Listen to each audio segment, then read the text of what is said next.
There's lots of plants that you can use to add color in the garden. You can use crab apples. You can use euonymus that produce beautiful berries. You can even have dogwoods that grow and produce berries. But in some cases, those berries are eaten by the wildlife. Could be birds, could be deer coming at night feeding on the berries. But what you've got here is one of my favorite, easiest to grow plants, known as a deciduous holly.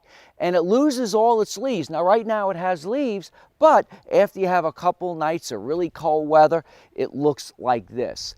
And the great thing about this plant, the deciduous holly, is that the birds won't feed on it till later in the season, maybe sometime in January, or the berries fall to the ground.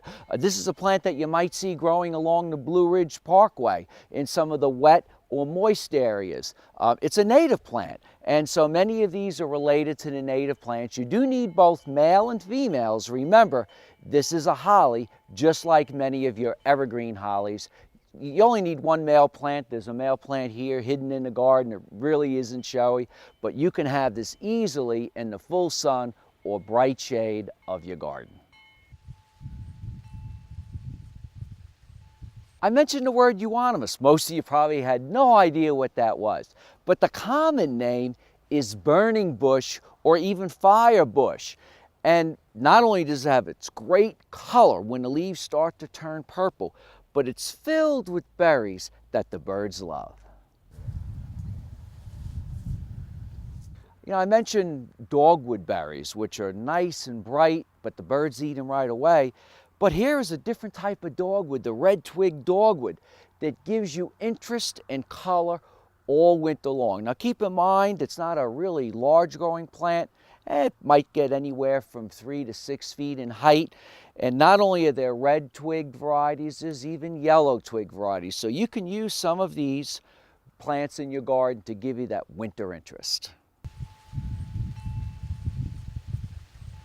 American hollies are great in our gardens. They like, bright shade, full sun. This is a variety that is known for its red berries, keeps its leaves year-round, and it's called Merry Christmas. And it's just filled with these berries through till sometime in January or February. Again, it's like the sparkleberry. You need both male and female plants. Even though some of the new hollies may not require male plants, I recommend planting them. Again, you plant mostly the female plants and maybe just one male plant that's recommended with the type of holly. But you'll notice here this beautiful plant that looks like cotton candy. And this is the pink flowering Japanese anemone. And it's a ground cover plant, but it gives you this great interest in the winter. I had a hard time finding some crab apples still left on the tree. The birds virtually have eaten all of them. But if you're going to plant crab apples, which I think are great trees for wildlife, you want to make sure you plant disease-resistant types. And in 5 to 7 years, they'll start bearing just as you see here. What I've got behind me is another one of my favorite plants, and it's one of the southern magnolias.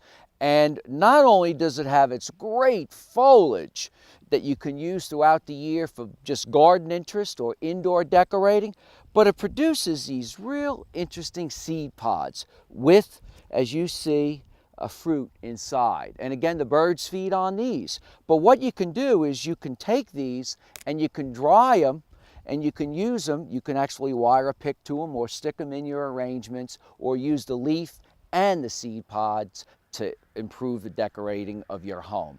I'm Mark Viette. Join me next time in the garden.